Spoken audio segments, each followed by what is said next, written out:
CHU de Toulouse, au nom du collectif féministe, des organisations féministes de Toulouse, c'est qu'on a appris début octobre que l'interne qui est aujourd'hui rejugé pour agression sexuelle arrivait chez nous au CHU de Toulouse le 4 novembre. Voilà. Arrivé chez nous, il devait prendre son internat. On a appris ça début octobre.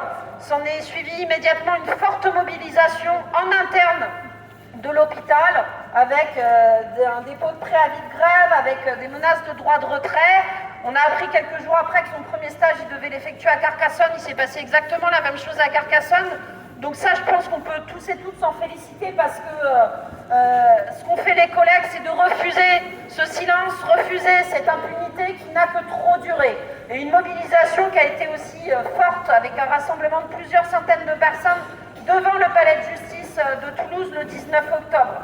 Cette mobilisation, elle a abouti à la suspension de cet interne qui devait débuter son stage le 4 novembre. Ne reculant devant rien, il a fait appel de cette décision.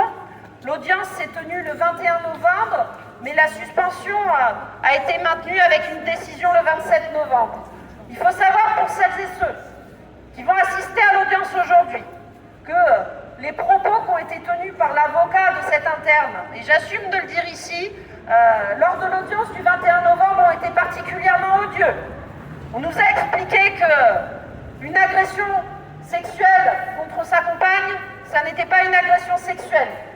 On nous a expliqué qu'étant fils de médecin, ayant eu une éducation très stricte dans des écoles privées, son avenir était tout tracé. On nous a également expliqué que s'il avait choisi la spécialité de radiologie, c'était justement pour ne pas trop être au contact des patientes. Et on nous a expliqué que toutes ces agressions sexuelles qu'il reconnaissait avaient eu lieu dans le cadre privé, sous alcool, auprès d'amis très proches, et que donc il n'y avait aucun risque que ça se reproduise à l'hôpital. Et bien ça, nous, on dit stop. Et je pense qu'on est toutes d'accord là-dessus. On dit stop. À l'hôpital ou ailleurs, les agresseurs, on n'en veut pas. Ce qui va se passer aujourd'hui, c'est une étape importante. Et oui, on assume, on le dit. On espère que la condamnation sera plus lourde qu'en première instance. On espère y compris que cette personne sera interdite d'exercer la médecine. Et au travers de cette situation, on espère et on fera en sorte que, pas seulement lui, mais tous ceux qui sont coupables de ces agressions sexuelles ne puissent plus exercer à l'hôpital.